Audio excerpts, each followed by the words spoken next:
ಜಿಲ್ಲಾಧಿಕಾರಿಗಳ ಸಭಾ ಸಮುಚ್ಚಯದ ಮುಂಭಾಗದಲ್ಲಿ ಇನ್ಮುಂದೆ ಯಾವುದೇ ಪ್ರತಿಭಟನೆ, ಧರಣಿ ಹಾಗೂ ಅಹೋರಾತ್ರಿ ಹೋರಾಟಗಳಿಗೆ ಅವಕಾಶ ಇರುವುದಿಲ್ಲ ಎಂದು ಜಿಲ್ಲಾಡಳಿತ ಸ್ಪಷ್ಟಪಡಿಸಿದೆ. ಡಿಸಿ ಆದೇಶದಂತೆ ಶನಿವಾರ ಪೊಲೀಸರು ಧರಣಿ ನಿರತರನ್ನು ಅಂಬೇಡ್ಕರ್ ಪ್ರತಿಮೆ ಹಿಂಭಾಗದ ನಿಗದಿತ ಸ್ಥಳಕ್ಕೆ ಸ್ಥಳಾಂತರಿಸಿದರು. ಈ ವೇಳೆ ಹೆಚ್ಚಿನ ಪೊಲೀಸ್ ಬಿಗಿ ಭದ್ರತೆ ಒದಗಿಸಲಾಗಿತ್ತು. ಜಿಲ್ಲಾಧಿಕಾರಿ ಕಚೇರಿ ಮುಂಭಾಗದಲ್ಲಿ ಮೊದಲಿನಿಂದಲೂ ವಿವಿಧ ಸಂಘಟನೆಗಳು, ಸಾರ್ವಜನಿಕರು ಹಾಗೂ ರೈತರು ಧರಣಿ ಪ್ರತಿಭಟನೆ ನಡೆಸಲು ಅವಕಾಶ ಕಲ್ಪಿಸಲಾಗುತ್ತಿತ್ತು. ಈ ಹಿಂದೆಯೂ ಜಿಲ್ಲಾಧಿಕಾರಿಗಳಿಂದ ಕೆಲವೊಮ್ಮೆ ನಿಷೇಧ ಹೇರಲಾಗಿದ್ದರೂ ನಂತರ ಮತ್ತೆ ಅವಕಾಶ ನೀಡಲಾಗಿತ್ತು. ಆದರೆ ಇತ್ತೀಚಿನ ದಿನಗಳಲ್ಲಿ ಪ್ರತಿಭಟನಾಕಾರರು ಅಲ್ಲಿಯೇ ಹೊಲೆ ಹಚ್ಚಿ ಸೌದೆ ಬಳಸಿ ಅಡುಗೆ ಮಾಡುತ್ತಿರುವುದು ಜಿಲ್ಲಾಡಳಿತ ಆತಂಕಕ್ಕೆ ಕಾರಣವಾಗಿತ್ತು. ಆವರಣದಲ್ಲಿ ಸರ್ಕಾರಿ ವಾಹನಗಳು ನಿಲ್ಲಿಸಿರುವುದರಿಂದ ಬೆಂಕಿ ಅವಘಡ ಸಂಭವಿಸುವ ಸಾಧ್ಯತೆ ಹೆಚ್ಚಾಗಿದೆ ಎಂದು ಜಿಲ್ಲಾಧಿಕಾರಿಗಳು ತಿಳಿಸಿದ್ದಾರೆ.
ನನ್ನ ಹೆಸರು ವಸಂತಕುಮಾರಿ ಅಂತ.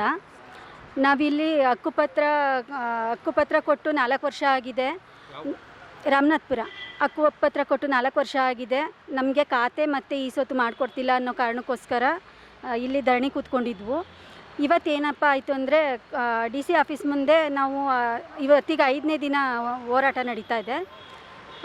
5 ದಿನದಿಂದ ಇಲ್ಲೇ DC ಆಫೀಸ್ ಮುಂದೆನೇ ಕೂತ್ಕೊಂಡಿದ್ವು. ಇವತ್ತು ಏಕಾಏಕಿ ಪೊಲೀಸ್ ಫೋರ್ಸ್ ಎಲ್ಲ ಬಂದ್ಬಿಟ್ಟು ನಮ್ಮನ್ನು ಎದ್ದೇಳಿಸ್ಬಿಟ್ಟು ಅಂಬೇಡ್ಕರ್ ಇದೆಯಲ್ಲ ಸ್ಟ್ಯಾಚು, ಅಲ್ಲಿಗೆ ಕೂತ್ಕೊಳ್ಳಿ, ಇಲ್ಲಿ ಧರಣಿ ಮಾಡೋಂಗಿಲ್ಲ ಅಂತ ನಮಗೆ ಹೇಳಿದ್ದಾರೆ. ಆಮೇಲೆ ಒಂದು 30-40 ಜನ ಬಂದಿದ್ದರು ಸರ್. ಅರೆಸ್ಟ್ ಮಾಡ್ತೀವಿ ನಿಮ್ಮ ರಿಸರ್ವ್ ಬಂದಿತ್ತು, ನಿಮ್ಮ ಮೇಲೆ ಅರೆಸ್ಟ್ ವಾರೆಂಟ್ ಹಾಕ್ತೀವಿ, ಆಮೇಲೆ ನಿಮಗೆ ಕೇಸ್ ಹಾಕಿದ್ರೆ ನೀವು ಯಾವುದ್ಯಾವುದೋ ಬೇರೆ ಕೇಸ್ಗಳನ್ನ ಹಾಕ್ಬಿಟ್ಟು ಒಳಗಡೆ ಹಾಕ್ತೀವಿ, ಹೊರಗಡೆ ಬರ್ದಂಗೆ ಮಾಡ್ತೀವಿ ಅಂತ ಎಲ್ಲ ಎದುರಿಸ್ಬಿಟ್ಟು ನಮಗೆ ಅಲ್ಲಿಂದ ಕಳಿಸಿದ್ರು. ಆಮೇಲೆ ಪ್ರಭಾವ ಅಧಿಕಾರಿಗಳೇ ಯಾರೋ ಹೇಳಿದಾರಂತೆ, ಅದು ಯಾರು ಅಂತ ನಮಗೂ ಗೊತ್ತಿಲ್ಲ ಸರ್. ಪ್ರಭಾವಿತ ಅಧಿಕಾರಿಗಳೇ ನಮಗೆ ಹೇಳಿದ್ದಾರೆ ಇಲ್ಲಿಂದ ಎದಳಿಸಿ ಅಂತ ಹೇಳಿದ್ದಾರೆ. ಅದು ಯಾರು ಅಂತ ನಮಗೂ ಗೊತ್ತಿಲ್ಲ. ಆಮೇಲೆ ಇದು ಅಲ್ಲೇ ನಮ್ಮನ್ನು DC ಆಫೀಸ್ ಮುಂದೆನೇ ಯಾರೂ ತಿರುಗಿ ನೋಡ್ತಾ ಇರಲಿಲ್ಲ. ಇನ್ನು ಇಲ್ಲಿ ಸ್ಟ್ಯಾಚ್ಯೂ ಹತ್ರ ಕರ್ಕೊಬಂದು ಕೂರಿಸಿದ್ದಾರೆ. ಇಲ್ಲಿ ಒಂದು CC ಕ್ಯಾಮ್ರಾ ಇಲ್ಲ, ಏನಂದರೆ ಏನಿಲ್ಲ, ಬಿಸಿಲು ಆ ಥರ ಎಲ್ಲ ಪ್ರಾಬ್ಲಮ್ಸ್ ಇದೆ ಸರ್. ಮತ್ತು ಅಲ್ಲಿ ಏನು ಪ್ರಾಬ್ಲಮ್ ಆಗಿದೆ ಅಂದರೆ ಅಡುಗೆ ಮಾಡ್ಕೊಳ್ಳೋ ಆಗಿಲ್ವಂತೆ. ನಮಗೆ ಹೋಟ್ಲಲ್ಲಿ ತೊಗೊಬಂದು ತಿನ್ನೋವಷ್ಟು ಶಕ್ತಿ ಇಲ್ಲ ಸರ್. ಧರಣಿ ಮಾಡ್ಕೊಂಡು ಕೂತ್ಕೊಂಡಿರೋದೇ ಕಷ್ಟದಲ್ಲಿ ಕೂತ್ಕೊಂಡಿದ್ದೀವಿ ಇಲ್ಲಿ. ಅಂಥದ್ರಲ್ಲಿ ಹೋಟ್ಲಿಂದ ತೊಗೊಬಂದು ತಿನ್ನೋವಷ್ಟು ಶಕ್ತಿ ಇಲ್ಲ, ಅದಕ್ಕೆ ಅಡುಗೆ ಮಾಡ್ಕೊಳ್ತಾ ಇದ್ವು. ಹಿಂದೆ ಹೋರಾಟಗಾರರು ಕೂಡ ಅವರೂ ಅಡುಗೆ ಮಾಡ್ಕೊಳ್ತಿದ್ರಲ್ಲ ಅಂತ ಅದನ್ನು ನೋಡಿದ್ವಲ್ಲ ನಾವು, ಹಂಗಾಗಿ ನಾವು ಅಡುಗೆ ಮಾಡ್ಕೊಳ್ತಾ ಇದ್ವು. ಅದಕ್ಕೆ ಇಲ್ಲೆಲ್ಲ ಅಡುಗೆ ಮಾಡ್ಕೊಳ್ತಿದ್ದೀರಾ ಹಾಗೆ ಹೀಗೆ ಅಂದ್ಬಿಟ್ಟು ನಮ್ಮನ್ನು ಫೋರ್ಸ್ ಬಂದು ಕಳಿಸಿದೆ ಸರ್. ಇಲ್ಲಿ ದಯವಿಟ್ಟು ನಮಗೆ ನಾವು ಕೇಳ್ಕೊಳ್ಳೋದು ಇಷ್ಟೇ, ನಮಗೆ ನ್ಯಾಯ ಕೊಡಿಸಿ. ನಮಗೆ ಯಾರೂ ಇಲ್ಲ, ಇದು ನಮಗೆ ಸಪೋರ್ಟ್ ಮಾಡಿಬಿಟ್ಟು ಪ್ರಚೋದನೆ ಕೊಡೋವಂಥವ್ರು ಯಾರೂ ಇಲ್ಲ. ಹಾಗಾಗಿ ನಮಗೆ ದಯವಿಟ್ಟು ನ್ಯಾಯ ಕೊಡಿಸಿ ಅಂತಲೇ ನಾವು ಈ ಮೂಲಕ DC ಅವರಿಗೆ ಕೇಳ್ಕೊತಾ ಇದ್ದೀವಿ ಸರ್. ವಿಜಯ್ ಅಂತ, ನಾವು ರಾಮನಾಥ್ಪುರದಿಂದ ಬಂದಿರೋರು.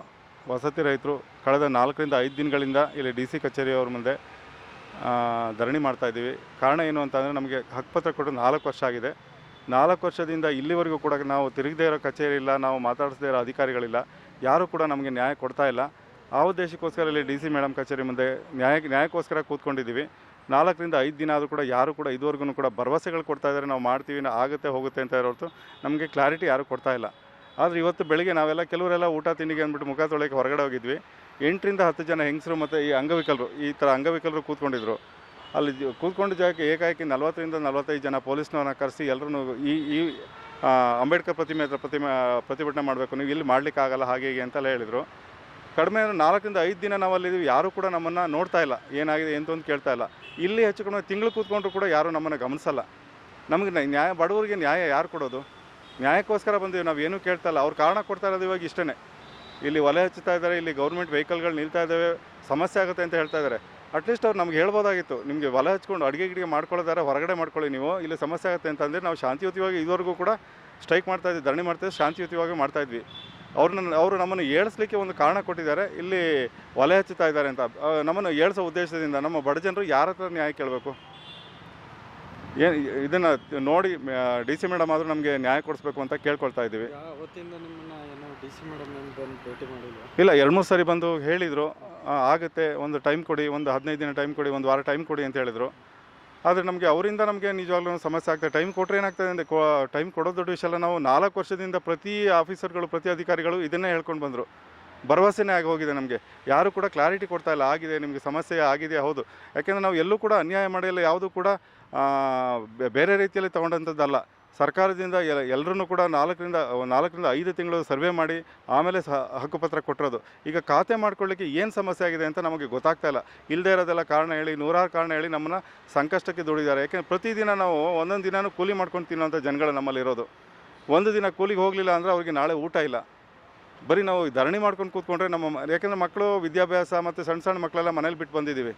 ಅದು ಯಾರು ಇದುವರೆಗೂ ನೋಡ್ತಾರೆ. ನಮ್ದು ಇವತ್ತು ಸಮಸ್ಯೆ ಬಗೆಹರಿಯುತ್ತೆ, ನಾಳೆ ಸಮಸ್ಯೆ ಬಗೆಹರಿಯುತ್ತೆ ಅಂದ್ಬಿಟ್ಟು ನಾವು ಕಚೇರಿ ಮುಂದೆ ಕೂತಿದ್ವಿ. ನಮ್ಮನ್ನು ತಂದು ಇಲ್ಲಿಗೆ ಹಾಕಿದ್ದಾರೆ. ತಿಂಗಳಾದರೂ ಕೂಡ ನಮ್ಮ ಸಮಸ್ಯೆ ಬಗೆಹರಿಲ್ಲ. ಅಕಸ್ಮಾತ್ ಸಮಸ್ಯೆ ಬಗೆಹರಿಸೋಕೆ ಆಗಲಿಲ್ಲ ಅಂದರೆ ನಮ್ಮೆಲ್ರಿಗೂ ಒಂಚೂರು ವಿಷ ಕೊಟ್ಬಿಡಿ.